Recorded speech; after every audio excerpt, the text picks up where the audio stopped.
to go over the preliminary wave of Wizards announcements. Because, they announced a ton of stuff, and I'm bound to leave some out. So I'm going to do like a full-on proper historian video where I go into everything, because right now I just have some bare details, and there's a bunch of stuff I'm trying to sort out and go, what, all this? So sitting down and actually being able to listen to all the announcements will take some time, and that will give me all the info. But in the meantime, I have stuff that I gleaned from a bunch of different posts, because I went out to the Rib Fest today. It was a Rib Festival day, and I got myself a new, I've never had a straw hat, but you can see through it and everything like that, right? It's a little more breezy. It's a little more breezy than the other one that I have, but it's the same kind of design. And I really dig it, man. Not too shabby. It was only 20 bones, too. It was a good deal. Buddy who was working in the booth helped me find one that fit right. So happy with that. That was a good start to the festival action. And the food was pretty good, too, overall. Had a good time. We're actually, that's probably going to be the first vlog we do over on Hatcher, is the Rib Fest vlog, because we recorded some stuff. See how it turns out. Either way, had a fantastic time going out, so that's a win. That's a win. Brian, I seem like I'm in a good mood today. Good. Bringing some fun energy. Honestly, I'm excited about some of the stuff that's coming for real, and I'm excited about being excited for Magic, because I feel like there has been a black cloud that has rested upon my soul magically. And I just, with the stuff that's coming up, I'm getting more hyped. I'm looking forward to some fun times, man. Some fun times.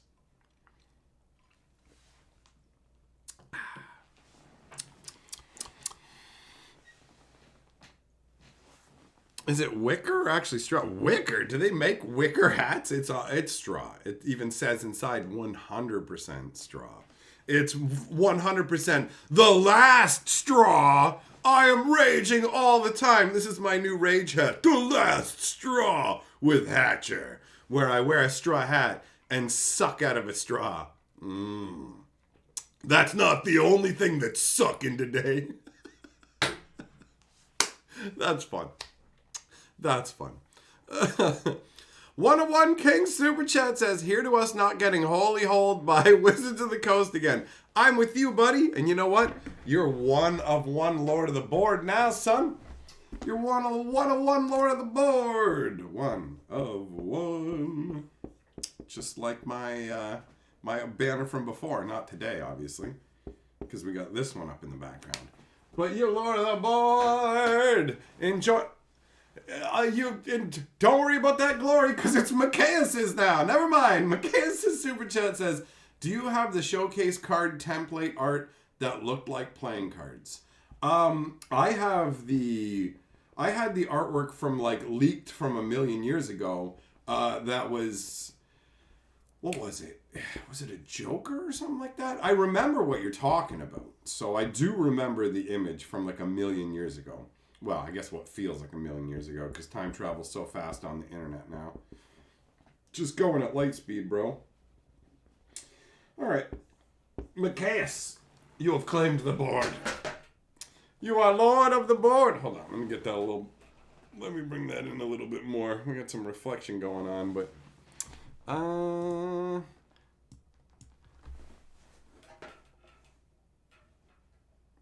Good Lord, what is going on? I didn't change the lighting or the angle of anything. What is... Okay, that's a bit better. That'll do. That'll do. Fatal Error, which one of these do I think is most promising flavor-wise? Well, you know what? That's an excellent question. Let's run down what's actually coming before we talk about what the hottest is. Let's take a look at all the ladies before we talk about who's got the biggest titties. All right? So, for a moment, let me go ahead and move this out of the way. At the beginning here, we've got Ravnica Remastered. So... I'm assuming this is going to be like the other remastered sets we've seen, where they're going to take the original Ravnica block and just mix it into one set. So they're going to take a bunch of cards from the 3 different sets from the block, mix them into one set, And then I wouldn't be surprised if they had a special bonus list set that was all cards from other Ravnica sets. So it's like, yo, it's the original Ravnica block, but you can get cards from other Ravnica. I don't know, because like I said, I haven't had a chance to look really full on into the details of it. So there's a lot going on. Like, originally this stream was going to be called Today marks Magic's 30th anniversary. 100%. It's 30 years to the day. It's Magic's birthday. So it was just going to be, yo, celebrating Magic's 30th birthday. But then I saw this and I'm like, well, I mean, we can do multiple things. So cheers to Magic being around for 30 years, man. I've been playing for most of the game's history. The game was less than a year old by the time I found it. There was only 2 expansions. So I am very much an ancient piece of Magic history as the historian. And I'm feeling enthused. I'm feeling enthused about what's going on. So we got Ravnica Remastered. And then we've got what is it called here? Murders at Markov. Hold on, let me pull up a bigger version for myself because I'm staring at the tiny little version that it's showing in the stream thing. So I might say the names wrong. Let me just move this over here so that I can see it better. That's better. Okay. All right. So the second one, this one right here, is Murders of Karlov Manor, or Murders at Karlov Manor. And so this is like, is it Innistrad Ghosts on Ravnica? Things are getting different. Things are getting weird and crazy. Wild and nutty. Jack of Flames membership message says, hello, Hatcher. The only future set I'm looking forward to is Bloomborough, which actually feels like a fantasy set. Well, we'll cross that bridge when we get to it. That's all I'm going to say. Right now, this is me when we talk about Bloomborough, okay? At this moment in the stream. Himrod says, Mike is now the Reaper King with his straw hat. Hell yeah, I like to tap and destroy. I'm a tap and destroy your mama's butt tonight. I'm going to slap that ham. Also, you're Lord of the Board, Himrod. Nathan, the murder mystery one doesn't move you? Oh, well, what if it was murder on the Liliana's Jugs Express? Would you have something different to say then? I mean, the question is whether they're going to deliver a satisfying murdery story with it, but I'm interested in gallivanting across the plains and goofing about, so I'm surprisingly, at this moment today, in a little more of a giving them the benefit of the doubt kind of mood. I know I haven't been like this in a million years, but I actually kind of feel like, I'm going to see how it pans out. I'm going to see how it turns out. Normally, I'm right there. Let's go! But, I'm curious. Then we've got Fallout, Brotherhood of Steel. Yo, have you ever had your nutsack irradiated, bro? We're going to remove all the cancer from your ball bag by blasting it with nuclear fallout. Welcome to the Fat Boy Bomb. I'm going to slap this like I slapped your mama's butt last night. I'm going to summon up the Brotherhood of Steel, and we're going to steal all your bottle caps. All right. So, after that, we got Outlaws of Thunder Junction. Kapow, kapow, kapow! Get ready for Cowboys! Y'all ever wanted to kiss a cow late at night? Y'all ever wanted to grab all your Magic homies and your 6-shooters and been like, bro, who wants to play Brokeback Mountain? Cause I'm about to unload my 6-shooter in your butthole! I wish I could quit you, Billy, but instead, kaplow, kaplow, kaplow, kaplow! Yeah! Ride 'em, cowboy. Let's fucking do it. Shane! Shane!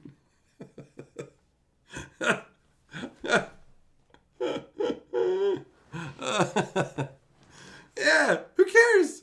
I am surprised at how I'm not actually bothered by it. I totally was just thinking, you know, whenever they come out with a Wild West set, I'm gonna be like, yo, this is dumb. But nah, man, I don't even care. I don't even care. I don't know if it's because I read the those Sanderson novels where like the wax and wane and their magical pew, pew, pew, and all that stuff. If that's why I'm all right with it or whatever. But I am surprisingly unfazed by Brokeback Magic, bro. I'm like, yo, that's it. Who wants to be the other part of the two-man mountain with me? I got my 6 shooters ready. Bugga, bugga, bugga, bugga! And then we got Modern Horizons 3 with that ugly lady and whatever busted stuff they're gonna put in Modern, right? This is the next crowbar to crack open Modern and go, here's some insane nonsense. Let's see what happens. Let's see what happens. And then we got Assassin's Creed, bro. I'm gonna strap forks up on my fucking sleeves here, and I'm gonna leap down off the couch towards Carly. Hoya! I'm gonna make fucking eagle scream sounds when I do it. Kia! As I do the leap of faith, bro.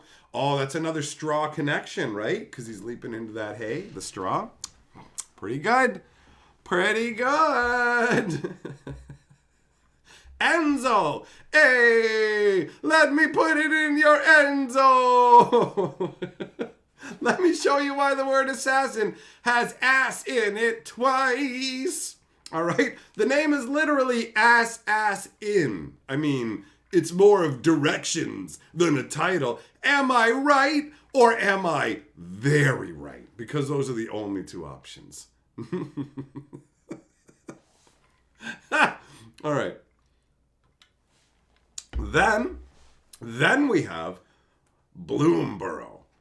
Bloomborough, where there are no humans. There are no humans. So the 1/1s are mice. So like this mice guy fighting down against that wolf or whatever, that wolf will be like a 2/2 on a regular Magic World, but on Bloomborough or whatever, it could be a 4/4, a 6/6. We're dealing with a different scale, a different world, full-on fantasy, mice like soldier warrior knights and stuff, bro. Looks awesome. Looks awesome. Like, for real. That looks mega hype. Like, mega hype. I saw a board game that has little miniatures, and they're like little mice with swords and shields and stuff. And I'm like, yo, this game looks really cool. These miniatures look dope. I love that vibe. There's just something mega epic about a tiny little mouse standing up with weaponry, like, I defy you. Oh, it's so good. It's so good. It's got the same kind of vibe as, like, the Hobbits versus the great evil of Mordor. It's, yeah, that's a good vibe. That's a good vibe. And then you also got this one right down here at the end, which is Duskmourn, House of Horror. The entire plane is a gigantic, horrific mansion. So a gigantic, horrific living mansion as like an artificial plane. That's a really fucking cool idea. Genuinely. I'm like, yo, that's a cool idea. There's a bunch of cool stuff coming. For real. I'm looking at it going, all right, let's go. Let's go. I'm feeling excited. There's other nonsense going on. They got all kinds of craziness. I am ready. I'm ready to love again. All right? All right?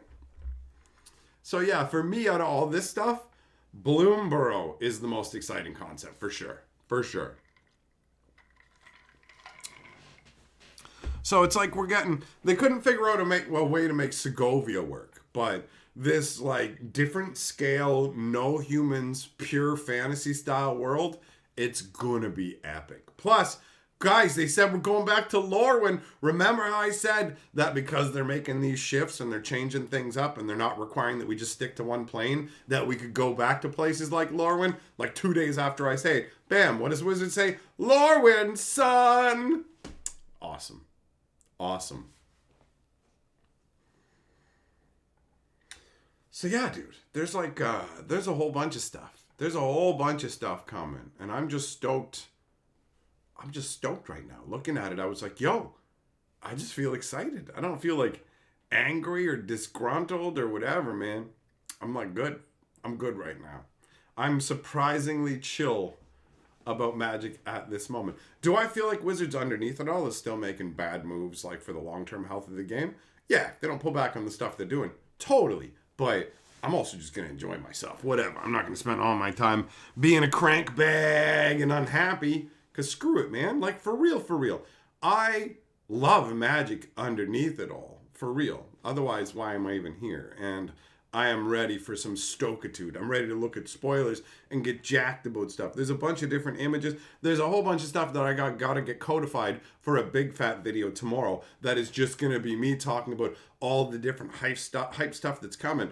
I believe they're taking a card from an old Sega Dreamcast Magic game and bringing it to physical Magic as well. There's a bunch of nuttiness going on. There's secret layers. There's all kinds of stuff. There's like the Death Ray secret layer through Omen Paths and stuff. Like, there's a bunch of nuttiness.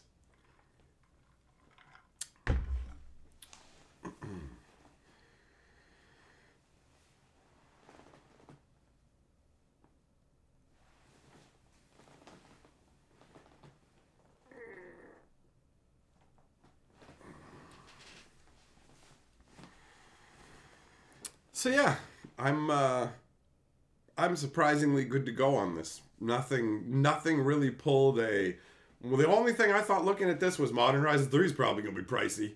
They're probably going to crank the price up on that and force more like format defining staples into it. Other than that, I'm like, yo, give me new Magic cards. Let's go. Let's go. Yeah, man.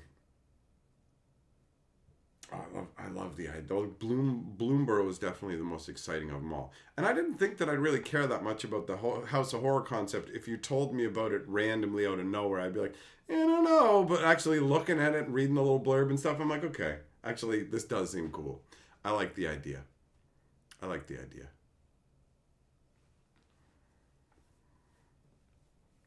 Be curious to see the execution, right? They announced like other stuff going out until like there's like 2 more years worth of stuff on top of this. This is like the part of 2024.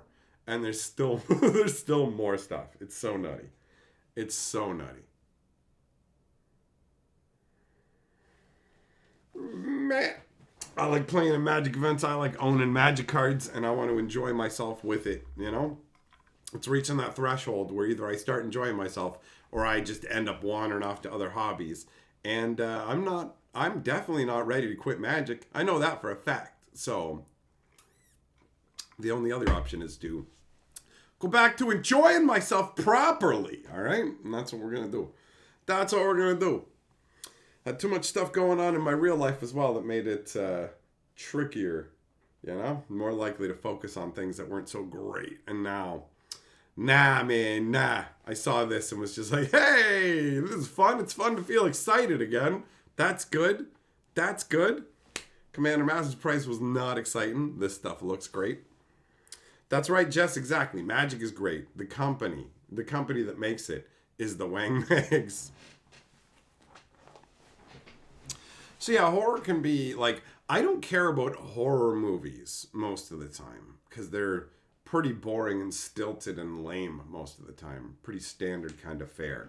But the idea of an entire horror plane that's some kind of gigantic home that's an artificial plane or whatever, there's something intriguing there. We don't normally deal with many artificial planes. You had the original artificial plane that we knew of, which was Yawgmoth's plane. Yawgmoth wasn't actually a planeswalker. A bunch of people think he was, but he wasn't. He found Phyrexia. He didn't make Phyrexia. He found Phyrexia. There was a dead dragon planeswalker at the center of it, basically. And so he just became like the great Oz man behind the curtain and took over Phyrexia, but it was never like originally his. He didn't construct it, which is kind of interesting considering that Sarah's realm was constructed by her. Like Phyrexia was constructed out of pure black mana, and Sarah's realm was constructed out of pure white mana, but it required Sarah's presence to maintain it, and somehow Phyrexia was not degrading the same way. But I mean, there is the whole collapse that was caused by all the Phyrexians destroying the angels and everything. It's just, artificial planes are a funky concept. Did I see a guy walk away with a 300k pallet of cards at Gen Con? I think I saw it in passing. Like it was literally on like a trolley with like saran wrap around it or whatever. I think I saw that in passing, yeah. A lot of the day was about going to the Rib Fest and cramming my mouth with pulled pork and cornbread and sweet and salty popcorn, lemonade, and what was the other thing? A bloomin' onion, which is an onion that's cut like a flower and is like just massively deep fried. Yeah, so munch, munch, munch. Food was good, yeah, Nathan. The food was good, man. It was a nice time, honestly, and it wasn't too packed overall either. So had a good experience. And like the people there were nice and whatever, so gave them a nice tip and two, and it was like, hey, everybody was happy. Everyone was happy. It was a good time. Ribfest was definitely enjoyable, and I got this nice hat out of it, so quite pleased. This thing is much cooler than the other hat that I wear out in the summer heat. Wasn't expecting that. That was a nice little added bonus.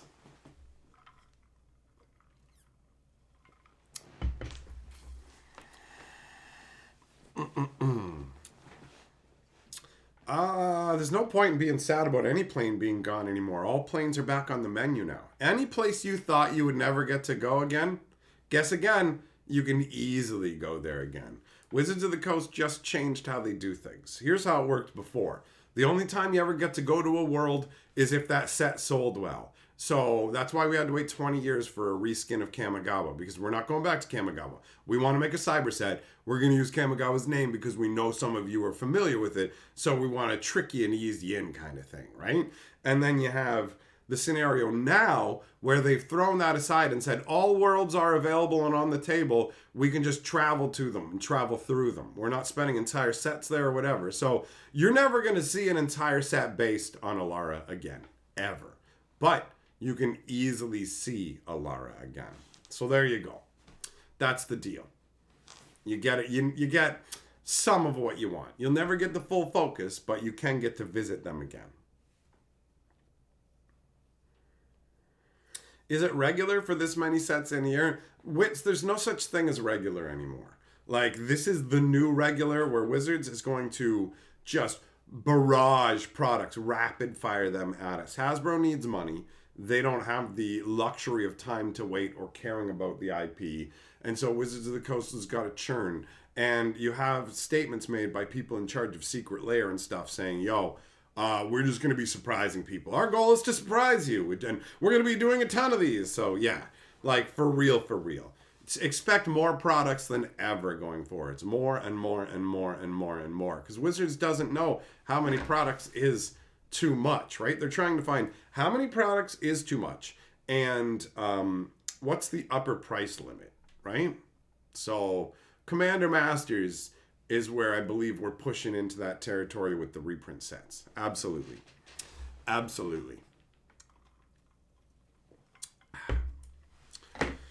So yeah, I mean, this is the new normal, constant new stuff. And I mean, underneath it all, if you boil it down, I'm just like every other Magic player. Before I ever did this stuff on the channel, I was the same as you guys, where it's like, yo, are there new Magic cards? Okay, I want to see all the stuff coming up from the next set. Okay, the set's not even out yet, but I'm still already like, yo, what's coming in the set after this? Like, we always knew more cards. Ultimately, what you want is a company that's focused on delivering like high card quality, good game balance, and as many products as you want. Wizards is focused mostly right now on as many products as you want. Card quality, no. And and then, you know, the price point is another sticking point. But I like new Magic cards, and new Magic cards are more stuff to talk about. And I'm more interested right now, at least today, who knows how the winds blow. Maybe I'll feel differently tomorrow. But I'm more interested in today and just talking about things that are interesting and exciting to me. And new cards fit that bill, right? I'm not going to spend every day banging the gong of Wizards is wrong, because it gets to be unfun, and it's just like, meh.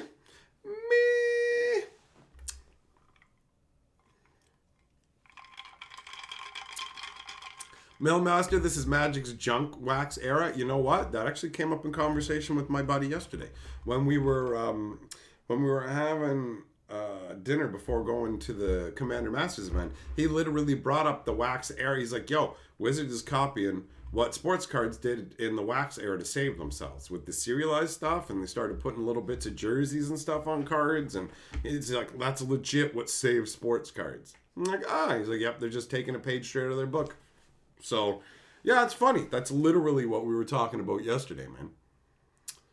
Reverence, any predictions from me about what? I mean, I predicted I'm going to love Bloomborough. I'm going to say that right now. I predict that. I predict that there's going to be a whole bunch of stuff I want for my cube. The thing that seems the least exciting to me for real is Ravnica Remastered, just because Ravnica, like, it doesn't feel that old overall. It is, but I've been playing Magic forever, so it just doesn't feel like that old. So I just go, okay, all right, whatever, that's cool. We'll see what you do with it. Maybe some new artwork, some cool concepts with it. We'll see, but just looking at everything else, it's probably because everything else is new stuff, and Ravnica Remastered's reprints. So it's like, okay, all right, that's a reprint set. That's fine. The rest of the stuff is new. I'm more interested in the new. What you gonna do? What are you gonna do?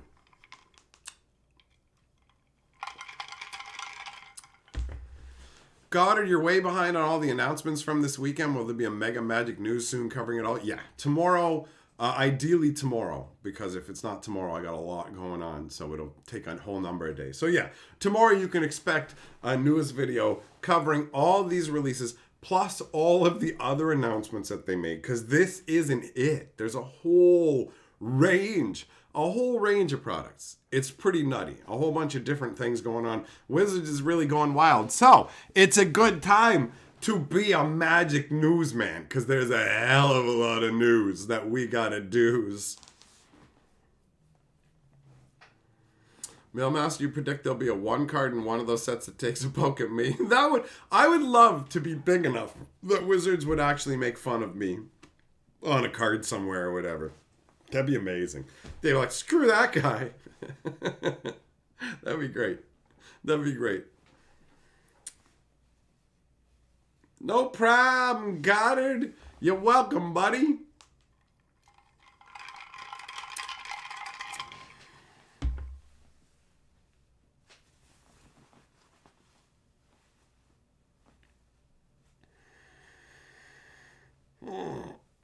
Oh, yeah, man. That's sweet. There literally is so much that I'm like, I don't even think I saw it all. I need to read over some stuff and also play back the initial stream where they revealed everything, and then read the articles and tweets and stuff, because there's so much. And there's a bunch of images to get together. I don't know how long the video is going to be covering everything, but I do know it's going to be a lot of fun, because I was looking at the stuff going, yes, all right, man, I'm down. Let's go.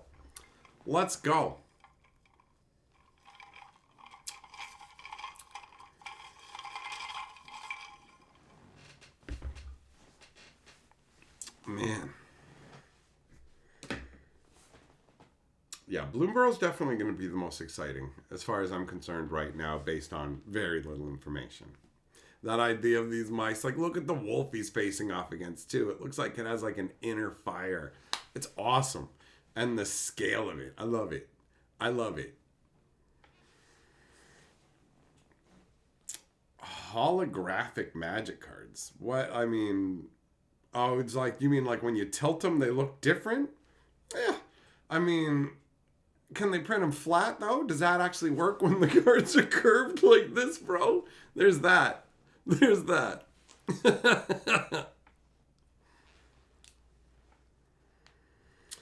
Duskmorn with a Five Nights at Freddy's crossover? I doubt it. Is Five Nights at Freddy even relevant anymore? You know what I mean?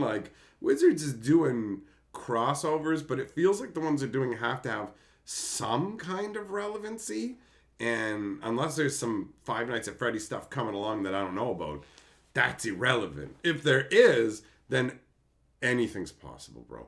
Anything's possible. They could legit be like, yo, Thunder Junction is Red Dead Redemption. Red Dead Redemption is awesome, by the way. That's an awesome game. I never thought I would be into a Western or whatever, but just goes to show you do a story right, you build characters right, most things can be made enjoyable. So I'm not a big Western guy, but I loved Red Dead Redemption. Loved it. Loved it. BB, have they announced a $300 price yet? I imagine for the Modern Horizons 3, it'll probably be something like that. Something like that, for sure. There's a Five Nights at Freddy's movie coming, then it's absolutely on the table. Is that movie coming around the end of this year? Because that makes it even more possible. I don't know about how probable, right? I have no idea, but it's possible. And after seeing Wizards making a Mountain Goats secret lair with 10 different mountains based on the Mountain Goats band, like, anything is possible. They could be like, yo, we're making a soy sauce secret lair where we got 5 different varieties of soy sauce as your favorite commanders.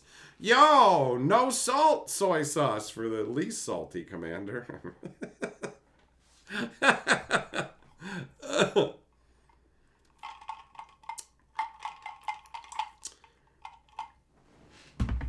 Man, I'm going through this root beer pretty fast.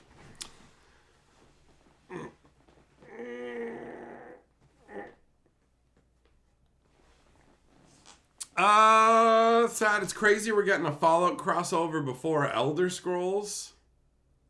Yeah. Yep. You know what? That is pretty nutty when you think about it, considering that Magic is a fantasy property, right?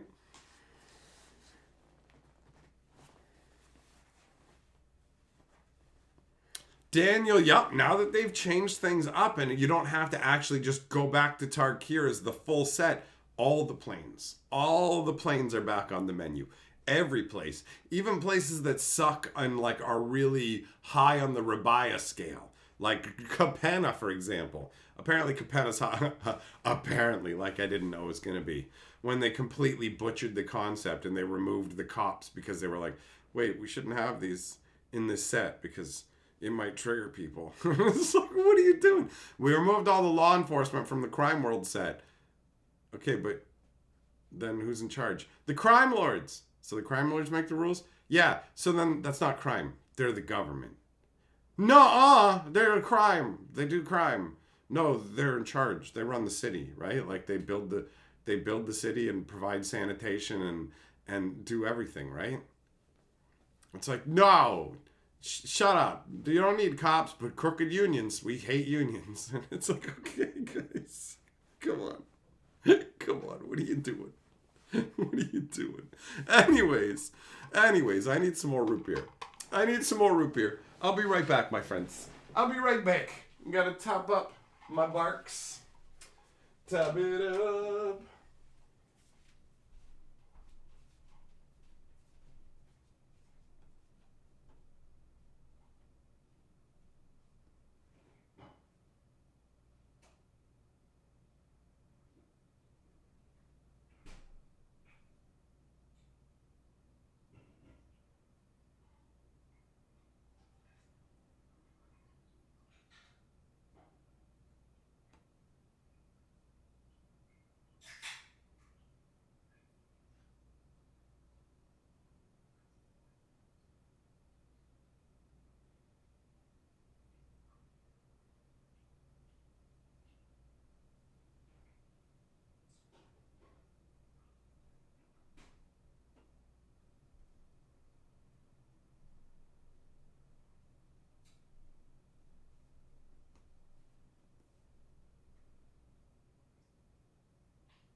All right, I am back.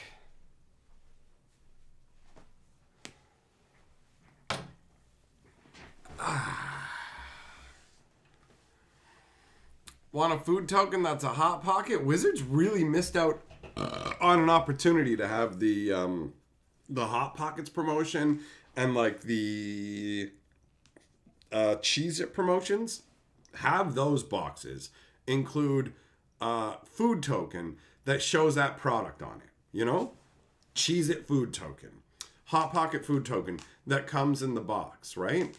Why not? Even if it's just something you cut off the box yourself. Cut out your own food token. It's like, I put out a golden goose. Here's my food token. It's a Hot Pocket. It's like, bro, you know what? I'm glad you have diabetes. You can bring Hot Pocket tokens into our game of Magic.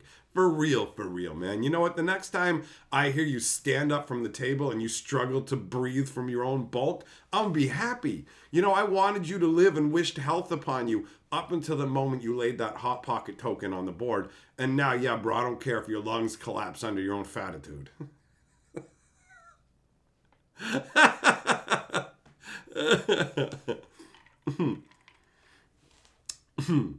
But yeah, it definitely does feel like a missed opportunity. Just put it on the box. Put it on the box. Oh, I love that Cheez-It box that looks like a revised box, man. It looks so good. It looks so good. It looks so cool. But that was gone after like a day, so I'll never have that one. I'll never have that one. Mailmaster, one of the old gaming magazines had Magic token cutouts in 94. That was probably Inquest or Scry. Fuck it. I guess it could have been Duelist too. I don't know. Well, whatever. I got a pile of the magazines, so they're in there. In some of them, I'm sure. Can flip through and take a look. At some point, I will.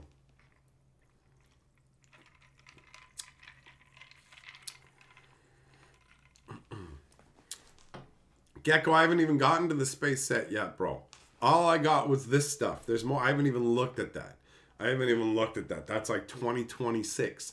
They're bringing in like full-on space stuff. And I'm like, doesn't feel like Magic. The same way that Spelljammer doesn't feel like D&D. But also, oh well. Who fucking cares? You know what I mean? It's like, yup. That don't feel like Magic. That's the nature of Magic now. They decided that Magic isn't just like a high fantasy IP. They decided it years ago. Like, as soon as they put The Walking Dead into Magic, it was like, okay, we now no longer have, like, they literally just have, like, here you go, here's, like, real world people from an alternate Earth, and, like, here's television actors. You know what I mean? So as soon as they did that, that was like, okay, well, Magic isn't just high fantasy anymore. And now they've done it so much that it's like, yup, this one also doesn't feel like it fits. Absolutely agree. But also, okay, yup, at this point, Wizards is going the Munchkin Monopoly route where they're like, yo, whatever we can sell, whatever sticks, son. Scratch and sniff Magic cards, bro, don't rule it out. They had ones, they were doing ones you could scan with cell phones and stuff too, right? Anything's possible. Nathan, do you think space opera will be Spelljammer or more science fiction? I imagine they're going full on science fiction. I imagine they're going to do the same thing they did with Kamigawa, where, for example, that Kaido, he doesn't feel like he actually has any magic. He feels like he has psychic abilities and technology. There's nothing about Kaido that feels genuinely magical when you really boil it down. The takeaway I got from him was nothing. It didn't feel in any way like he had magic.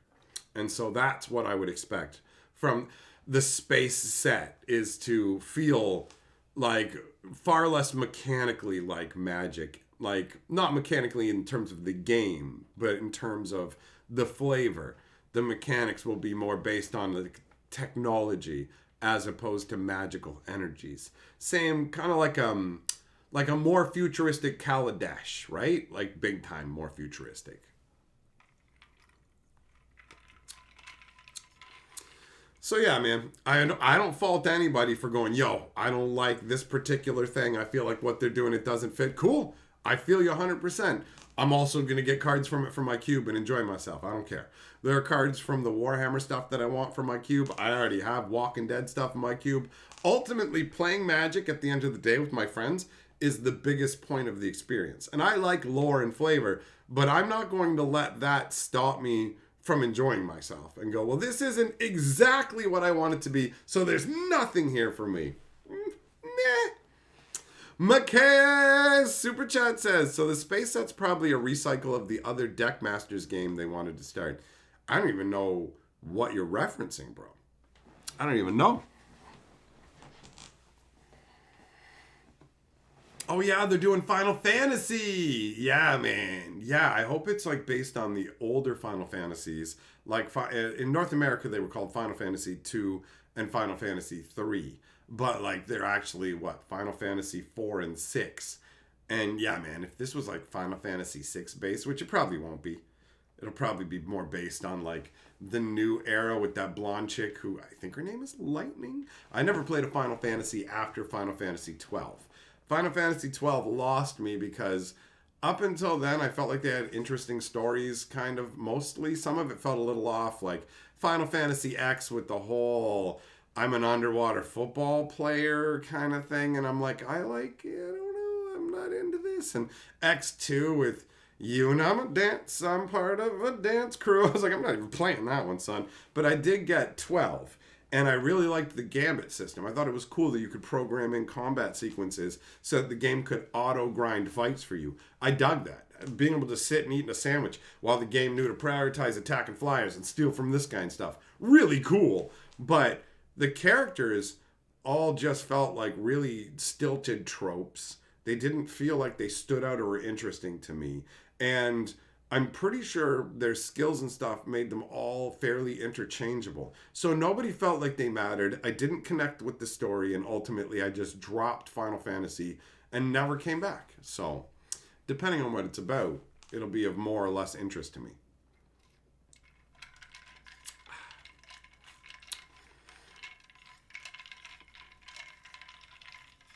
Final Fantasy VII was awesome. I loved Final Fantasy VII. That was an entire experience.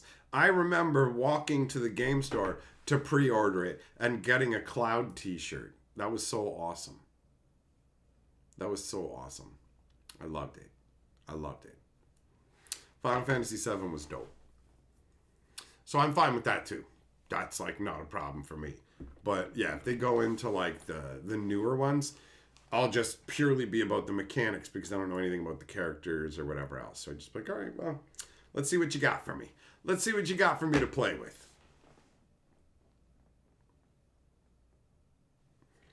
Ogre Battle 64. I played Ogre Battle for the Super Nintendo. I never played the N64 one. I played some crazy tactical games back in the day. There was a really cool one for, what was it?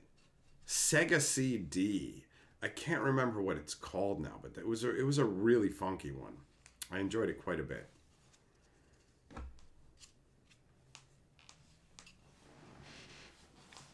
Barrenter, your first paycheck, you bought a PS and pre-ordered Final Fantasy VII.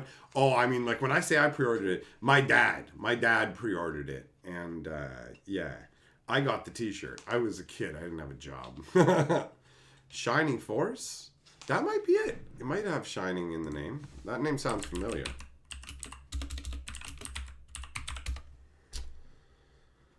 Oh no, that's not it, right? Let's see if Sega CD one. Oh no, I did play this one too though. No. It was a game where you had like different armies of like demons and stuff like that, and they were like you would wage war on like entire armies, not like you had 6 little dudes that fought. I can't remember much about it, honestly. Millmaster, Toe Jam, and Earl. Hell yeah, bro. Hell yeah. Planet on was it Problem on Funkatron? Problem on Planet Funkatron. Yeah, Toe Jam and Earl. Let's high five each other, share our health. I remember that.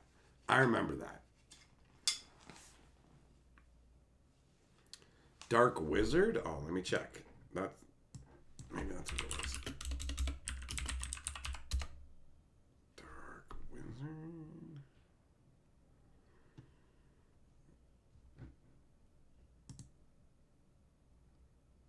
Was it for the Sega CD or was it for the Sega Saturn? No, this isn't it either.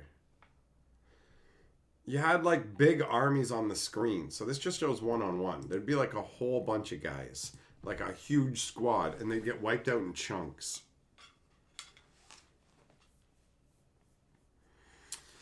I'd have to like look at a list of games and just try and pick it out from there. Have an arrow, you're down with Ogre Battle 64. Can we all be really real? Can we all be very, very real about the N64 and how fucking ugly the games are? Like for real. Like for real, for real. I felt like I have been robbed as a child. I can't be the only one who felt this. I can't be the only one who felt this. Like for real, for real. I loved Legend of Zelda Ocarina of Time. That game's amazing. It's a fucking masterpiece. But all the games on the N64 are dog shit ugly. They are dog shit ugly, blocky fucking garbage that proves just because you can do something doesn't mean you fucking should. Right?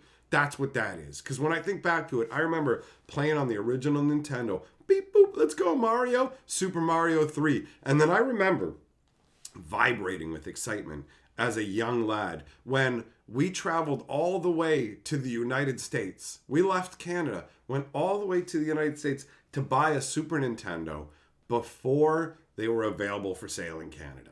So yeah, my dad took me to the States and we got a Super Nintendo and like Mario World, and I was like over the moon about it. And when we got home and I turned it on, the graphics going from that 8-bit to that beautiful 16-bit, all the music and Yoshi coming out of the egg, and oh, it's so good. It's so good. It's like, wow, this is so much more inviting and beautiful. It's what I already know, but far more beautiful. And then the N64 comes along, and you're like, what kind of aborted afterbirth? What kind of nightmare, straight, crazy, planed face? Like, what is this? What is this horror? What is this? You ever play Quest 64? Don't do it unless you hate yourself. Like Mario 64 was amazing. Ocarina of Time, amazing. Ugly though. Ugly. Like ugly. Why so ugly? The gameplay on a bunch of the games was phenomenal, but so ugly. Like, you go, whoa, whoa, whoa, whoa, whoa, whoa, whoa, whoa. Whoa, my little kid brain goes, okay, but 8 to 16 is doubling, and 16 to 64 is quadrupling. But what is this? What is this? How did you make it worse? How did you make it worse? Right? So ugly. So ugly. And they're like, we'll do you one better. On top of ugly, how about we design the most needlessly convoluted controller ever? Where we've got all these buttons, but then up here, here's 4 different buttons that are all this one button. What'd you say, dickhead? Yeah, the C button's got 4 parts. Oh, how about you see my dick and kiss it with your dumb nonsense? Because get out of here with that. It's... Oh, and don't worry about that as well. We got a rumble pack. Do you have 72 batteries? And do you like it when it... Like, what a pointless gimmick, man. What a pointless gimmick. Oh, ugly, bro. Ugly.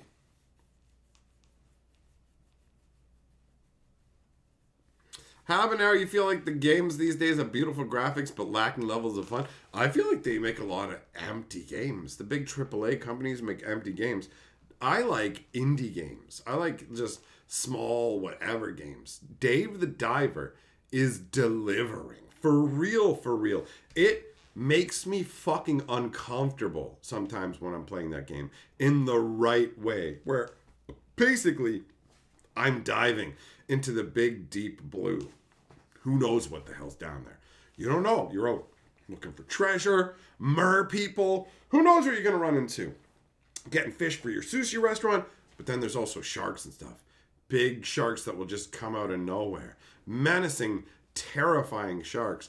I always want to be up against some stone wall or outcropping. I never I hate swimming out into open water, and the deeper you go, the darker it gets, so the less you can see around you. The darkness crowds in, and what's out there in the darkness? Fucking tiger sharks, bro. Hammerheads. And they come at you. They want to mess you up. They are not messing around. So it makes me anxious. I'm like, oh God, sharks are going to kill me. Sharks are going to kill me. But like, as I improve my gear, I get stronger. So now earlier sharks, there's this one shark that I used to hate fighting. The needle nose flip around. He had the big, gigantic, crazy, like, blade sticking out from his face, and he's whacking at me. And now, I've got like an underwater fire-infused sniper rifle. So I see him across the board, and I'm like, what up, buddy? Kaplow, kaplow! 2 shots, and he's done. I'm like, yeah. But like, hammerheads is like, you shoot them 5 times, they're still coming at you, bro. Come on, man. Come on. So, yeah, and that's just part of the game. Deep diving, getting that stuff, running a sushi restaurant, trying to save the mer people, going out and catching all these different fish that are like Pokemon. I was supposed to catch a jellyfish in a wizard's hat, but instead I shot it, and he's like, oh, you killed it. I'm like, what? That's what I thought I was supposed to do. Oops.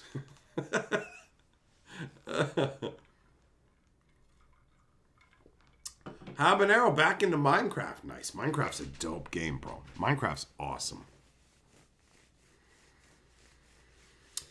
So yeah, I feel like the only way to get a good video game experience in most cases now is to go for the old school stuff that pre-exists, or to just get like indie games, because like the big game companies, they're just interested in getting you to pre-order and spend a bunch of money, and not actually as interested in delivering a game. Like that Fallout 76 are like, yo, what if instead of developing like all these NPCs and stuff, we just made all of the players like be the NPCs, What if that's the route we went? And it's like, that's not good. Like, you guys are known for having interesting lore and like compelling sad stories and all this shit. So, what are you gonna do? They go, nope, I don't want to do that for the game. And I go, well, nope, I don't want to own the game. I don't want to buy it. Like, there are some big games that get made that are still worth having, like aforementioned Red Dead Redemption. They made Red Dead Redemption 2. That's crazy, right? That kind of stuff is still dope. But I'm not gonna get any big name games unless some other people have already gotten it and just kind of been like, oh yeah, it's worth it, right? I'll take a chance on smaller games, smaller indie games that cost less and aren't made by these big companies.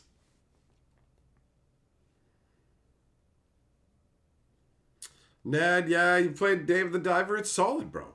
It's solid. Juggle 'em, you miss light gun shooters? Oh, like Hogan's Alley and Duck Hunt? Duck Hunt! Streets of Rage. Yeah, Stoic. Streets of Rage is awesome. I remember playing tons of Streets of Rage with my buddy. You got like I think it's like the blonde dude named Axel, and then there's a bunch of different characters from different ones, so I might get them mixed up. I know there's the one kid who's like got rollerblades, and he does handstands and kicks around with them and stuff. I just remember Fatal Fury and using Hagar. Oh, big Hulk and Hagar, let's go. Are there any chickens in this trash can I can eat?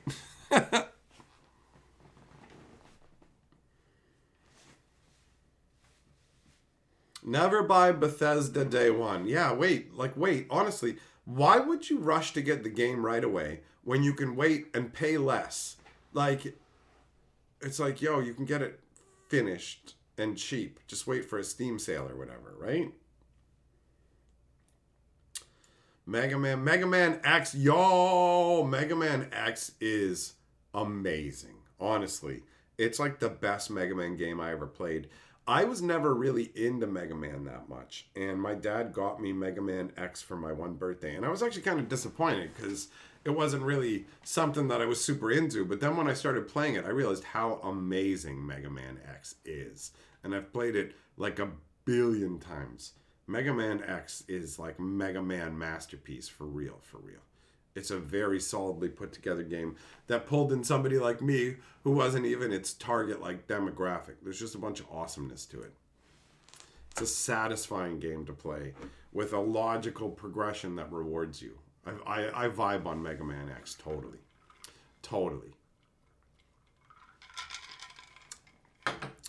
Played so many epic games over the years. I feel sorry for the kids who grew up in this generation where the companies are all like, yo, what if we just robbed them with microtransactions rather than delivering a good experience? Like, what if we just set them up to continue? It's like, no, like, I just want to buy a game from you. I don't want to buy a portal for you to like access my wallet. I don't ever want to buy a game where you have the intention of going, well, what if we got you to pay for all these elements? No, no, no. I'll pay you once for everything in the game. That's how it works. That's it. That's it. Literally no to your microtransactions. I don't even bother with games that have microtransactions at all. I'm just like, no thanks. If you have microtransactions, you have an incentive to fuck me. Like the only kind of microtransactions I will accept legit are we only do cosmetics. And that's like almost nobody. So it's like, nope, nope, nope, nope. Not doing it. Not doing it.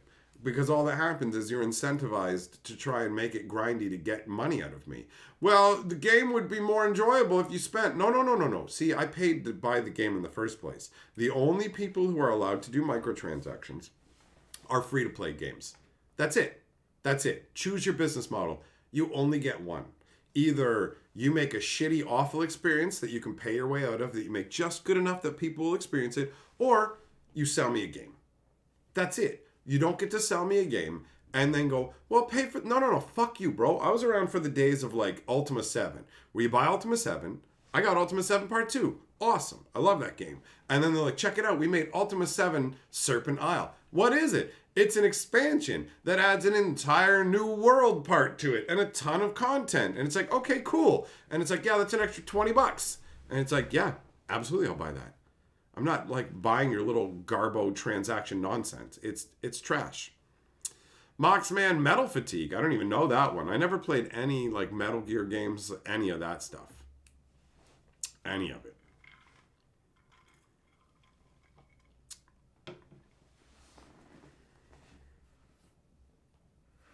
So yeah, I won't get the games that have microtransactions, and I also won't play a game where they're like, yo, you like when people are like try World of Warcraft, and I'm like, you have to pay them every month. No, thank you. I'm not paying you every month to have access to the game. Go fuck yourself. Go fuck yourself. Like that's absolutely how I feel. No, absolutely not. When it comes to the video game industry, I literally don't buy games with the microtransactions. I'm like, nope, no thanks, not interested. Don't buy from you. It's you never end up getting what it's worth. I don't like the adversarial nature of it, where the microtransactions are almost always set up in a way where like, it's going to enhance your gameplay, right? No. It's a robot war game, but you can salvage parts to build new Frank and monster robots. Oh, that's cool. I like that.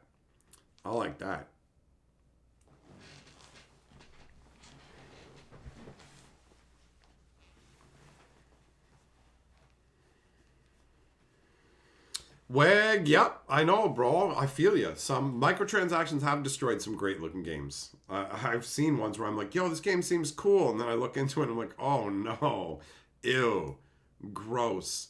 But that's the nature of the companies. It's easy money for them and people are used to it, right? So, Bowser, did I ever get into the Diablo games? Bro, I fucking loved Diablo. Diablo 1 was awesome. Like, Diablo 1, oh, nostalgia, man. All right. Old man nostalgia moment. Thinking back, oh, a little bit of a bummer, man, because the Game Store owner, he just died recently, right? So that's been hanging over my head. It's been making me a little more of a downer. But anyways, let's put that aside. Let's think happy times. So he had computers in the store. Like, he had like 4 or 5 computers in the store over on the side where he just dabbled with it, like, where you could pay per hour to play video games in the store together, all linked up and whatever, right? So a number of games we played were a lot of fun, but one of the most fun was Diablo, where it was the original Diablo. And I remember one night, there was two people who owned the store together at that point, and the one guy who was the younger of the two was like, "Yo, I want to like have an overnight Diablo party." So I was collecting comics at the time. I didn't have any money to pay to play with those guys, but I traded in all the comics I owned as my payment for that night so I could play. Because I got to pay to use the computers. That's how it worked, right? It feels so quaint. But anyways, I traded in my comic collection to be able to spend the entire night playing Diablo. It's oh, to be a kid again. So yeah, I traded my comic book collection in to play in a Diablo event, and I remember at one point sneaking into a portal that was like right down to the lowest levels where they were fighting super rough enemies with my brand new like mage I had just created, and I'm lobbing fireballs, like weak crappy little fireballs, but like one of them connected with some enemy that must have just had like one hit point left, and all of a sudden I leveled up. I was like, oh yeah, so I'm just standing right beside the portal just flinging random magic into hell trying to get free experience points and all kinds of nonsense like that. I just remember having a lot of fun with it. But Diablo 2 was where everything was incredible. Like Diablo 2 is the absolute best. That is the peak Diablo experience. All the gems, the Heradric Cube, the entire overall experience, and the memories of like my buddy. Play with my buddy, and he's a treasure skeezer. He's a treasure skeezer, and he thinks he's slick, but it's like, bitch, you ain't slick. Come on, man. Come on. You think that I don't notice that? Like the game goes ching when you hear a ring drop, and you think I don't notice that you run over to that ring and you take a long time to say what the ring does or drop it? You think I don't know you're literally comparing the ring you picked up to the rings you have on and putting the ring in like, yo, you're just picking the better ring and throwing your garbage rings. I know what you're doing, bro. And he's like, that's not what I'm doing. And I'm like, stop abandoning the fights to get the treasure. Stop pulling this hose bag crap, right? Like, he just run over and do it. And he didn't stop. So I was like, all right. So I just started, like, as soon as anytime treasure dropped at all, I would run over and grab it. I would just run over and grab it. And he'd be like, what was that ring? I'm like, oh, it doesn't matter, does it? And he'd just be like, I was just like taking everything. I'm like, I'm taking it all now. That's how we're doing it, right? That's how we're doing it. So I would just run up and grab the stuff. Run up and grab the stuff. Run up and grab the stuff. He's like, dude, stop. And I'm like, well, are you going to stop? How about we do what we said we were going to do and actually be cool with each other about the gear and the sharing? And he's like, yeah, all right. Because it's like, I'm just going to get there first. I will literally run right at the beginning and let the hordes beat the hell out of you. I don't care. I'll do this out of pure spite at this point. And so he stopped with me. He kept doing it with my buddy. So my buddy's getting exasperated. And he's like, yo, like for real. He keeps running up and grabbing the gear, man. It's driving me nuts. And he's like, what did you, like, I just started laughing. I'm like, I know, it was driving me crazy. And he's like, well, how'd you get him to stop? So I told him what I did. And he's like, all right. And then the next day he's laughing because the sorceress chick, I didn't even know about this. What he did was even better than what I did. The sorceress chick has like a telekinesis spell or whatever. So anytime something dropped, he would just stop and cast the spell to pick it up. So like it was literally impossible for Buddy to ever get to anything. And he was like, "So come on, man." And he's like, "You gonna stop?" Like it's funny that like my buddy would never do anything in real life hose bang to you. He's the best guy. But in video games, like we would just be playing River City Ransom, right? And he would just get a glint in his eyes. And I'd be like, and then he'd just punch me in the back of the head, like in the game. I'd be like, you son of a bitch. And I'd pick up a stick and start, like we would just start murdering each other. I mean, I would sometimes do it back, right? It's just funny. Who cares? You're playing a game, right? Sometimes you yank the controller. You do all kinds of whatever. Like, but Diablo 2 is the peak, bro. Diablo 2 is epic. Diablo 3, here's how much I love Diablo 2. When Diablo 3 came out, I was like, oh, bro, I can't wait to play this. And then I found out my computer might not be able to play it. So I scrimped and saved up to get a computer that could play Diablo. That was the whole point of the computer I was getting, to play Diablo. I looked at the specs they said, and I got a computer that met those specs. I bought the Diablo 3 guaranteed to 1,000,000 clicks mouse that lights up like Diablo 3. All of it. All of it. I was stoked. I'm like, this is going to be dope. This is going to be dope. So I load up the game. and the world's fractured into a bunch of crap. And I'm like, well, this is a new computer with the specs that are required. So why is the game doing this? Also, I picked the Witch Doctor, and they didn't rebalance things at that point. So the Witch Doctor was the weakest crap imaginable. So I played in a broken-looking world with a character that threw jars of spiders that did no damage to anything. And then my one friend I used to play Diablo with agreed to come and join me, but like he had already been playing, and he knew where everything was and what everything was. And so he just literally ran ahead and triggered everything. So when I got to every area, every secret passage had been opened, all the stuff had been done. And the only time he ever came back to where I was when there was too many enemies for him to deal with. And I just got the living piss beat out of me.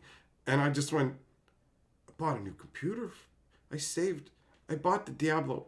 The game's broken. This character sucks. And my friend's a dick. Everything. This is all piss bag garbage. And then I went, fuck you, Diablo 3. Fuck you and fuck your mother. All I wanted was the game to work. I just wanted the game to work. This ain't fair. Fuck you. So yeah. And then they were like, Diablo 4 and Diablo whatever. And I'm like, Diablo my nuts in your mouth, you stupid bitch. I don't give a fuck.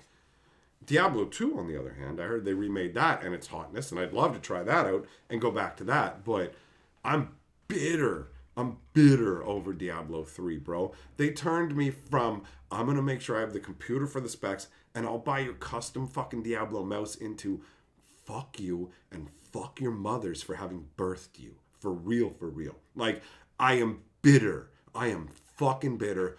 Fuck you. You robbed me, you pieces of shit. You fucking robbed me.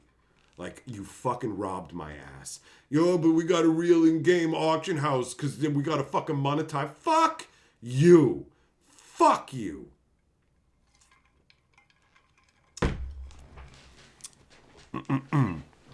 But yeah, I mean, Diablo 2. I did hear that is like redo, and I could vibe on that. Like, we loved the original Diablo 2 so much that years after the first run of playing it, my best friend shows up on my porch one day, and he's like, yo, here. And he just fucking hands me, like, the Diablo 2 box set edition. I'm like, what's up? And he's like, I want to play Diablo, and I wanted to make sure you had it, because I want you to play with me. And I was like, fuck yeah, bro! That was awesome! It was so unexpected and so awesome. It felt great. And we had so much fun playing it. Like, I love Diablo 2. I love it. I love it. I love it. Diablo 3 is fucking taint cancer. But Diablo 2, oh, it's a sweet little, oh, let me kiss you right on your mouth. I love you, Diablo 2. Oh, Moxman, you ran 6 accounts on Evercrack. Oh, EverQuest? Never played that. Never played that one.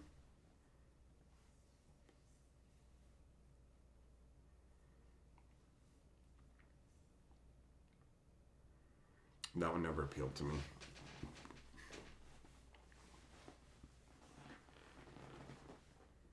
Millmaster, you played Diablo 3 because they gave it to World of Warcraft players for free? Oh, that was a dumpster fire, man. It made me so mad. I was so mad. Oh. It still tweaks me, man.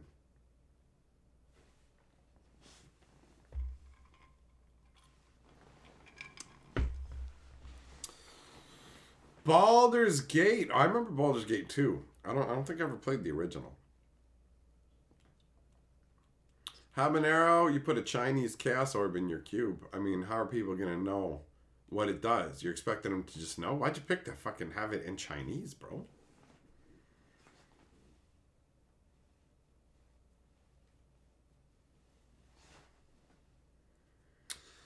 You like Diablo 3 after expansions came in and started doing seasons? What, I gotta buy a bunch more crap to make the fucking game accessible and worth it? Fuck you! Fuck that, man! You don't get it right the first time and now I gotta fucking give you more to get it right? Fuck you and fuck your mother. It's crazy to me that you can blow it this hard. How the fuck do you go from Diablo 2, where you're killing it, it's murderous, you fucking won, you did it all right, to pissing in my open mouth? I'm holding my fucking money out to you. Fuck you. You don't get more of my money. You get told to get fucked. You get told to get fucked. Like, I loved Diablo 2, and I would totally play Diablo 2, like the remastered version, but I'm not going to buy it. I'm not giving them money. Fuck them. Fuck them. I'm still pissed about the Diablo 3 shit. They're not getting fucking nothing from me. Those greedy, worthless pricks. Fuck them. Buy more shit because they fixed it later. Fuck you. Do it right in the first place when you launched the game and I paid full fucking price. Full price to be there at the fucking beginning. You should be sucking my balls, not kicking me in them, you stupid monkey fucks. Welcome to never getting my business again for any of your stupid Diablo shit, you worthless fucking whores. What up, DJ Longhair? I get fucking tweaked, man. I get fucking tweaked. And then I go, fuck you. Fuck you. No, fuck you. You don't get any money. I'm not buying your next thing, you fucking clowns.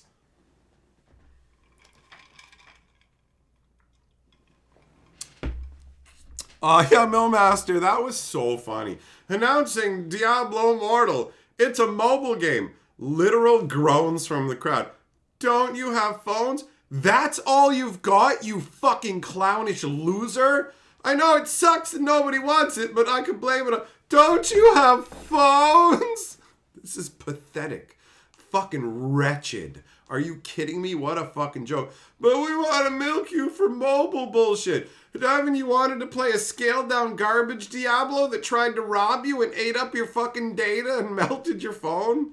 Don't you have phones? Cram them up your ass. It'll be more enjoyable than what we're trying to fucking... fucking hate. I fucking hate what a bunch of shit has turned into, right? Like, for real. These big companies that are like, yo, fuck everybody. What if we just robbed our customers? What if we just treated them like shit? What if we took, like fucking that Fallout 70 shit? What if it was something that's known for its deep story and NPCs when you guys are the story? Do something. What? You fucking crackheads. Yo, it's like if they fucking, we're opening Disneyland, and then you pay to get into Disneyland, and when you get in, they go, put on this suit. You're goofy. Go be goofy. What? Yeah, fuck you, man. You work here. No, I paid to get in and be entertained. No, you are the entertainment, asshole. Put on the goofy costume. You're Princess fucking Belle. Go suck the beast's dick. All right? Fuck you. Entertain. That's you. That's what you paid for. Fuck you. You're the entertainment. That's it. Fuck you, right? Like, no. Hey, the opposite of fuck you to Bo Falcon. Thanks for gifting 5 Magic Historia memberships, bro. Oh, you got Millmaster. You got him. Nice. And Kentucky and Randomness and Shelton and Yamagoro. Oh, that's some good membership in. We're moving towards Ready Player One for real life. I can't even, man. Mox, man, I can't even, bro. Right? They need to make microtransactions illegal. Why? Why would they be illegal? The fucking companies, it's a stupid business practice. It's not illegal. It's just dumb, and it's terrible for the game. There's no point in making it illegal. Like, for real. It's like... that part, I hate microtransactions, but I don't feel like what they're doing is, like, criminal. I just think it's stupid and skeezy, right?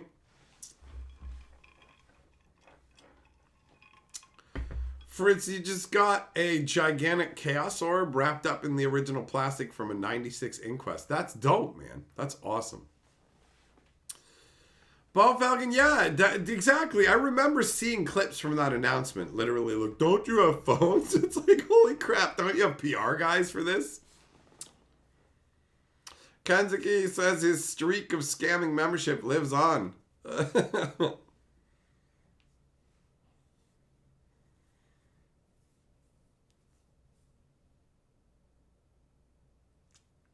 Yeah, man. Praise on people with addictive personalities. I'm somebody with an addictive personality, so that also tweaks me. I want the things. I don't like being excluded, but I can't tolerate this like microtransaction crap game and playing one where it's like, it's a test of your will against theirs, and it's like, I never give them any money, but the game just becomes progressively less enjoyable as they go, do you want to do something? You have to wait 4 days to do it in game, unless you pay us 14 cents. No, that's okay. How about I just don't play this? How about that? I'm just leaving. That's what happens every time. I just go, this is so dumb. I'm not paying you a penny for this. Like, you have a little bit of an enjoyable game concept here, but you're out of your minds. It's so skis. It's so skis. What up, Montoya? You hope I'm having an amazing day? Thanks, buddy. It's been a good day. It's been a good day. Hit the Ribfest. Got a new hat. Bunch of cool stuff's going on with Magic. Ranted about my hatred for Diablo 3 and my love of Diablo 2. Overall, pretty good. Pretty good.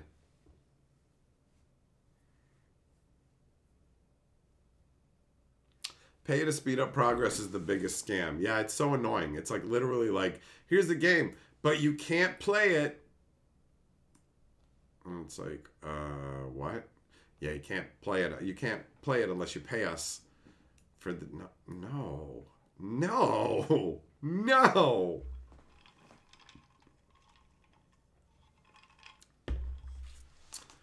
Habanero, yeah, bro. Chaos Orb in the Cube is 100% good times. 100%. Goo, you're thinking about selling half of your collection to get a Time Twister. Well, if it'll make you happy, bro. Whatever makes you happy, son. Whatever cards you want to swap in to get whatever other cards. Time Twister's pretty dope. I remember running 3 in the one deck. I couldn't get a 4th, but I had 3 at one time. It was pretty silly. Tormod's Crypt was restricted, but Time Twister wasn't on the list. It was just like weird. And this was before there was codified rules across all stores. So it used like mostly the normal list, but then it was like Time Twister wasn't on it, but Tormod's Crypt was. So it's like you can't play more than one copy because people hated having their graveyards removed, bro. It's hilarious how noobish we all were back then. And the stuff we thought was awesome and the stuff we thought was a problem, and like, it's so funny. Tormod's Crypt, you shouldn't be able to remove my graveyard for 0. What? And it's like a bunch of decks don't even interact with the graveyard, and people are still like, no.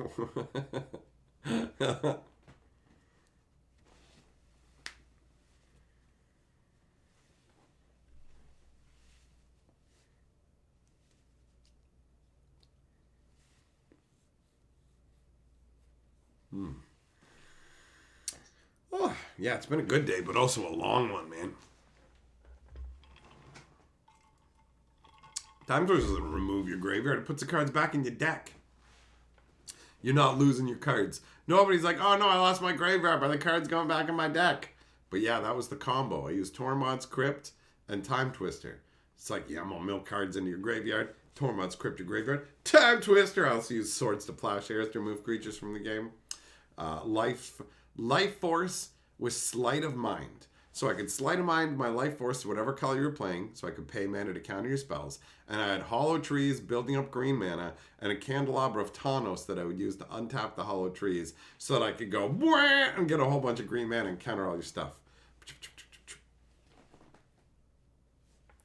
Moxpan, you played with 42 Ivory Towers? Bro, I loved Ivory Tower. When I was playing like a control deck, and I got an Ivory Tower in my opening hand, I always felt giddy. I was like, first turn Ivory Tower feels amazing. If they don't come swinging out of the gates so fast when you play it, you're like, like, bro, first turn Ivory Tower, and then second turn Maze of Ith, and you just go, yeah, I don't need to cast anything for a while. I'll be balancing or wrathing the board soon enough, so you go ahead and build up over there. The best is first turn Ivory Tower against a red deck. And you're like, oh God, you're playing mono red. This is going to be amazing. Because the mono red decks are like Lightning Bolt, Chain Lightning, Mana Flare, Fireball, Fork. Like, it's all just direct damage and ball lightnings and stuff. Like, I'm coming for you hard. And it's scary. But one Ivory Tower? Bro, I'll put out the Ivory Tower. Oh, look. I gain 3 life a turn from it. So when your hand's full, you're gaining 3 life a turn. So it's like, I'll Lightning Bolt you. Okay, I'll go down by 3. My turn, I'm back up by that 3. Go. I drew a mountain. Oh, okay, I guess you're not playing any burn this turn. Nope, my turn. Okay, I go up by another 3. Your turn. Okay, I hit you for 3, and it's like, you know what I mean? Like, the burn racing against an ivory tower. It was so hard for them. I loved it. I loved it. Ivory tower gives you more than enough time to set up for your board wipes and get ready. You're all good. You're all good.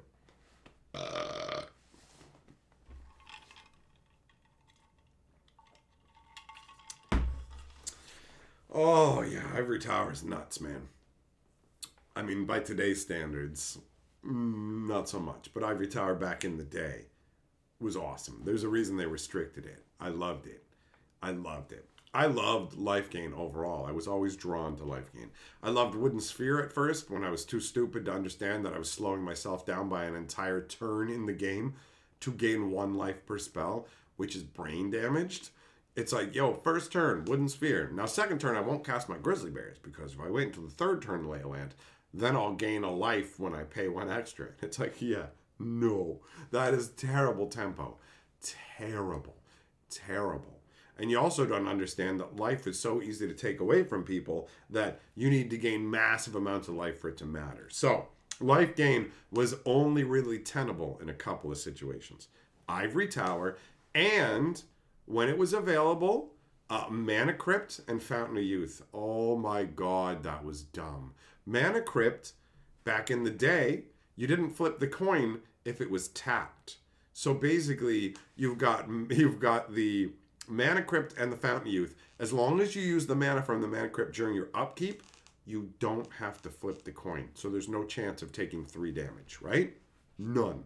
So you just go Fountain of Youth for 0, Mana Crypt for 0, put them out together on the first turn, tap them, gain a life, and just every upkeep tick up by 1 life every single turn, unless you just want to leave the crypt open for a turn to have 2 extra mana. Fucking bonkers. And Mana Crypt wasn't restricted. It wasn't restricted. So it's like, bro, 4 of those, 4 Fountains of Youth, Ivory Tower. Oh, I loved Fountain of Youth. And the flavor text on it too, man. Only the pigeons knew that it was a fountain of immortality. It's great. It's great. What are my thoughts on Wilds of Eldraine? It looks dope. So far, it looks dope. Yeah, Mox, man, you thought it was amazing too. Hell yeah, bro. Hell yeah.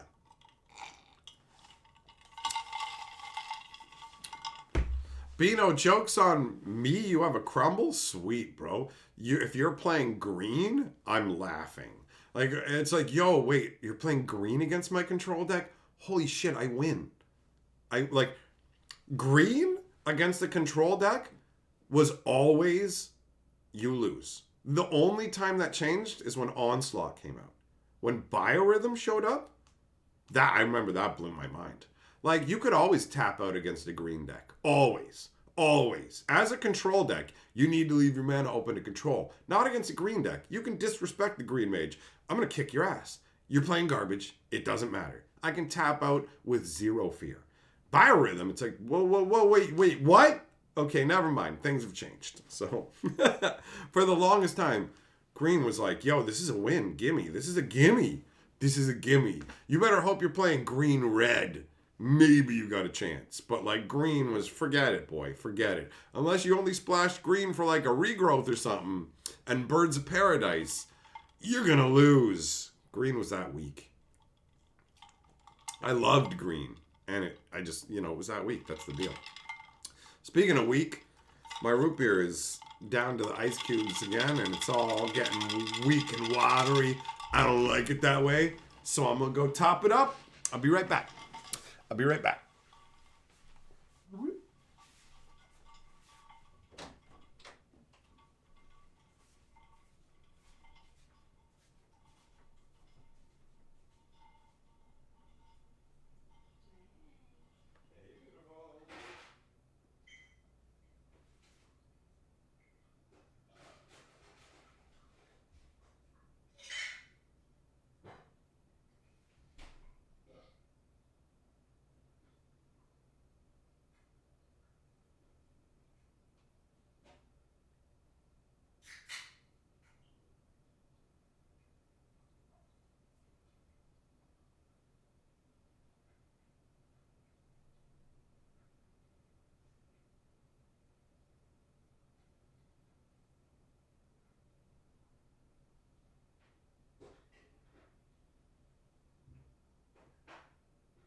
back.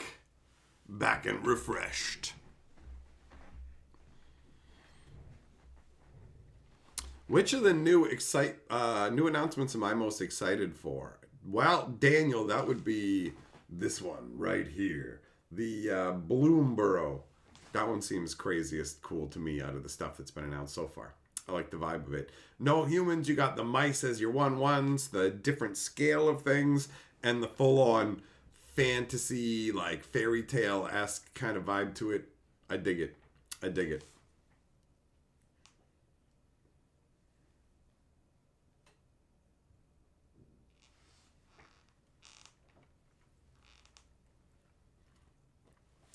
Kentucky, Shield of the Ages and Force Field. Force Field, pay 1, prevent all but 1 damage that would be dealt by an unblocked attacking creature. And then Shield of the Ages from Ice Age is 2, right? I'm pretty sure it's 2 to put out. And then pay 2, prevent 1 damage that would be dealt to you. So there you go. You can just go reduce it to 1 damage and then prevent that 1 damage. That's fun. I got a force field that stops most of the damage, and then a shield that just swoop and absorbs the rest. That's pretty cool. That's some good defensive magic.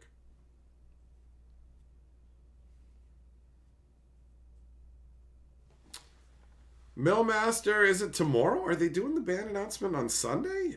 I don't even know. I can't even keep up with everything for real. There's so much always going on now. I feel like I was like looking for news earlier today before I went to the festival, right? And I'm like, oh, I guess I thought stuff was going on today, but I guess not.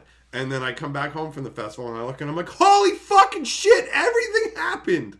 Holy fuck, man. What's the deal?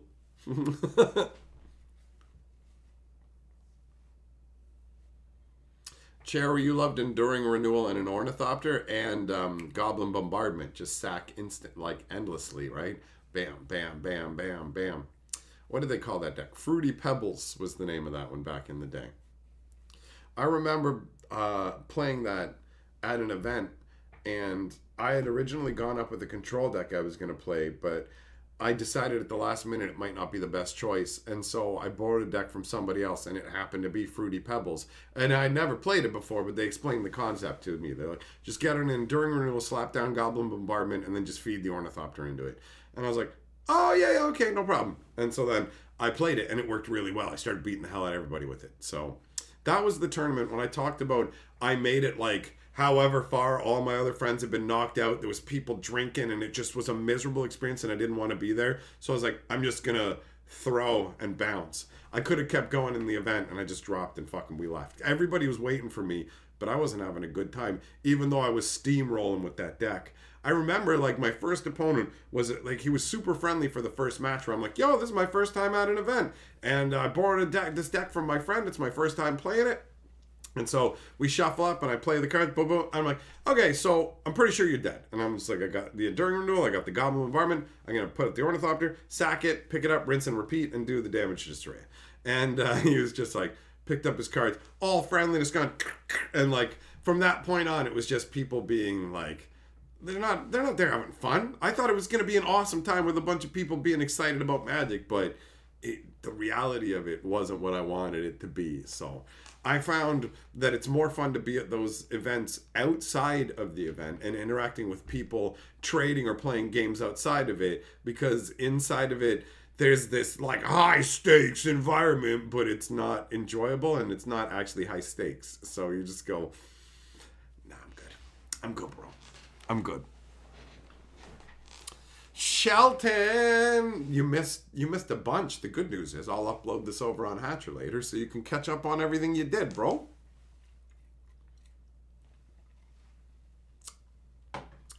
Moxman Rabid Wombat, bro. When they reprinted that in Chronicles, I was stoked because I wanted it. Terrible. 2 green and 2 for a 0/1 that gets +2/+2 for every enchantment on it. Like, that's awful, right? But you put lure and web on it, and all of a sudden you're like, hey, it's got +4/+4, and then +2 from the web, bro. So it's got +4/+6, and it's got to be blocked. We're getting somewhere. Put an Aspect of Wolf on there, and now you're like, now we're in business. So it was a fun build-it-together Frankenstein-style goofiness, but awful. Just awful, right? Legends cards were so hard to get, man. It was crazy. Like, for real. There was a deal me and another guy had where any Legends cards we got, we would only trade them back and forth between each other. So if we ever got Legends cards, we weren't allowed to trade them to anybody else without offering them to each other first, to make sure that those Legends cards didn't get traded to somebody in Toronto where they would just disappear and we'd never get them back. Because our card supply would just be getting splorped up by the Torontonians going, we're here for your Legends and stuff. No! Bring back Lady Evangela! I need her. Show me your rainbow, Lady Evangela. Carrion Ants was genuinely good though, bro. A frozen shade that you could pump for colorless? Yeah, it cost 1 more mana, but like, for real, Carrion Ants was a house, dude. You could pump it with your Sol Ring and stuff. The difference between paying black and colorless is fucking huge. Huge.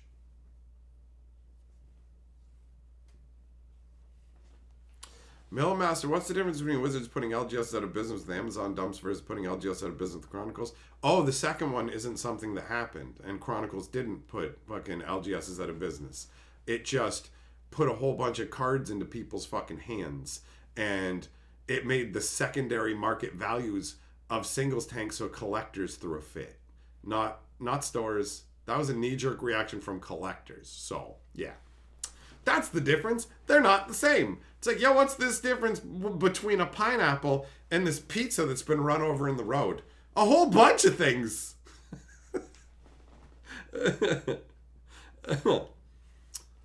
Small towns, yeah, 3-pack limits. That's right, Moxman, that was the limit. I was only ever able to buy 3 packs of Legends because they only had them for 1 day and you could only get 3 packs. And it's not like I would have had like a bunch of money anyways with my allowance, but, you know, that's it. 3 packs only.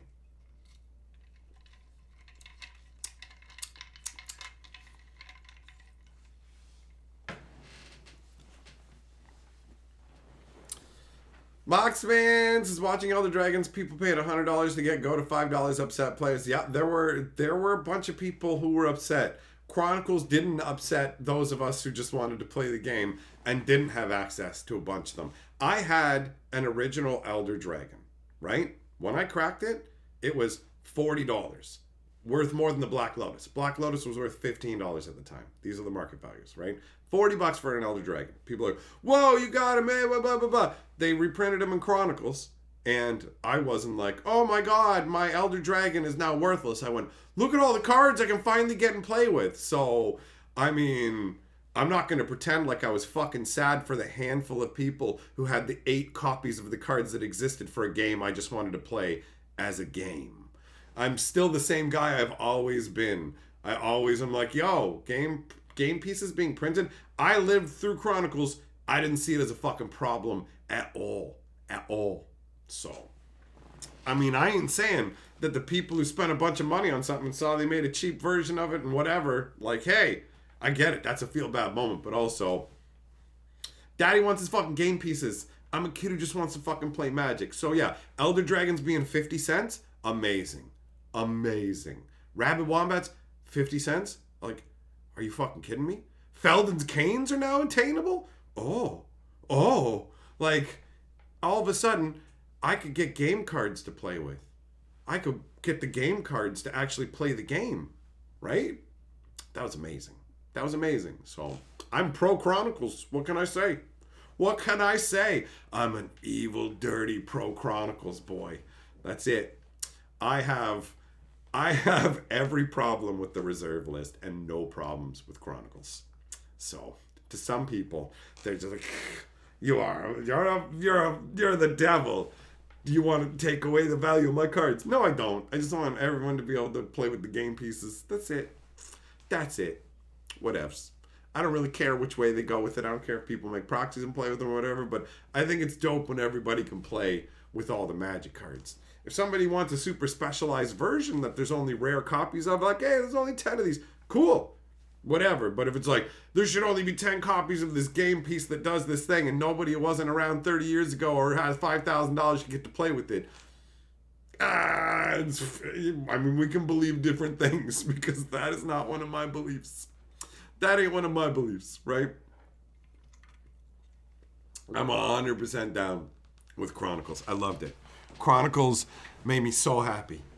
Yeah, Dak and Blackblade was in there. Bro, there was all kinds of awesome cards that were super hard to get before that were just accessible.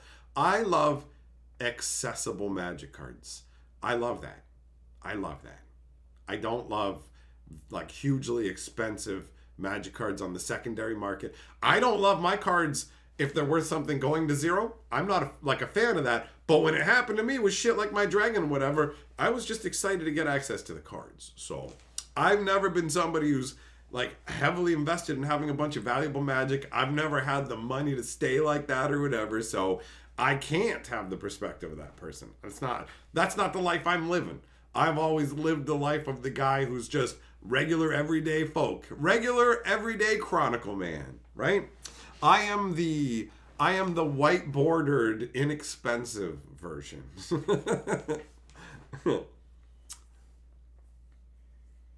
So yeah, whatevs.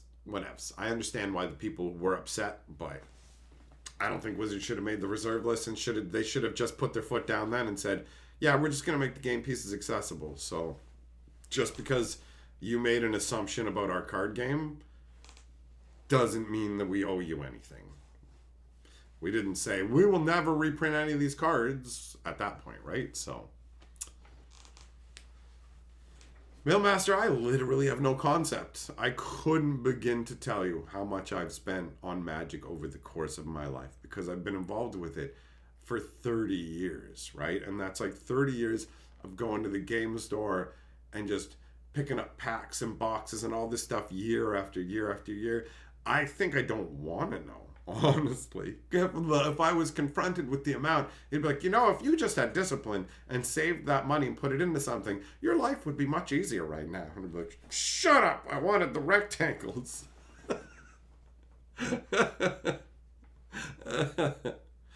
Oh.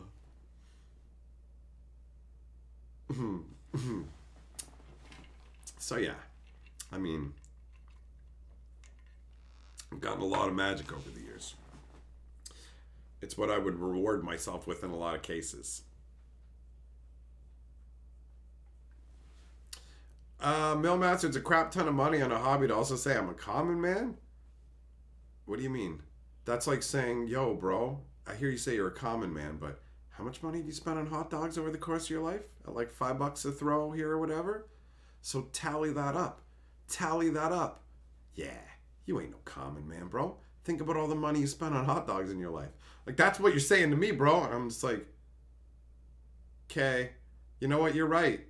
I'm not a common man. I had lots of money, and my life wasn't a struggle where I... What? What? What are you fucking saying? I am a regular, everyday, common man, so I had that version of a person's experience in Magic the Gathering. That's what I'm saying. Right?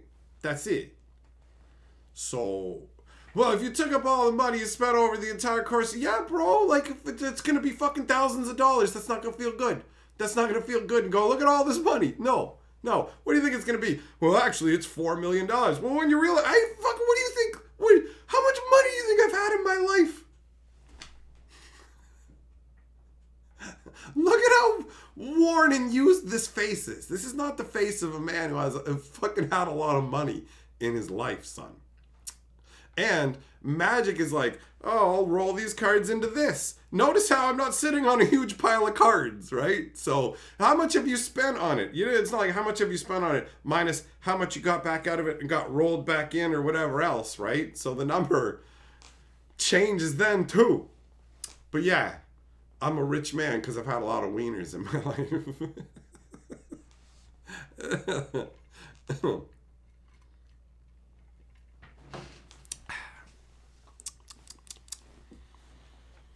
Magic's a pointless hobby? Dun, dun, dun. I mean, when you boil it down, almost everything is pointless, right? What are you going to do? I'm making a canoe. To what end? To go canoeing. To what end? To improve my life. To what end? It just keep going. Why? Until you get down to the fact that it doesn't matter. and nothing matters. Nihilism is all that awaits you at the end of that road, you emo motherfucker. So why don't you just go ahead and put on the goth music, we'll put on fucking My Chemical Romance, and we can cry our fucking mascara off. Oh, how could this happen to me? Magic doesn't matter. How many pounds of food do I eat in a year? Like 4 pounds of food, bro. I spend all of my vast fortunes on magic, and I am sustained on hate and salt only.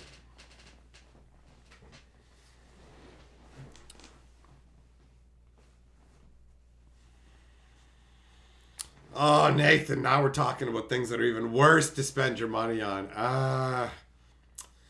Terrible. Terrible. Habanero says, I forgot that joy is pointless. Damn you, Joy!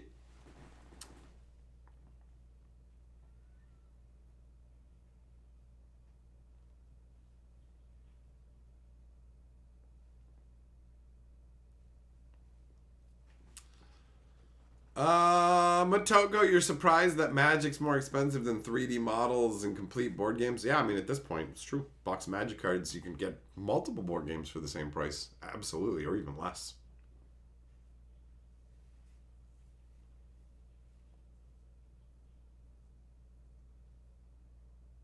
It's pretty nutty. It's pretty nutty. All right, well, my friends, it's time for me to get going. So thanks for coming and hanging out. It's nice chilling with you. I'll do a proper information grab of all this stuff and give you a video where it's more digested and we'll have more to say overall, you know? We'll do that probably tomorrow. So thanks for coming and hanging out. And yeah, if you missed part of the stream, you want to check it out afterwards, I'm going to put it up on Hatcher, so go check it out there. I shall take my tip of my hat to you. That's my soul leaving my body. And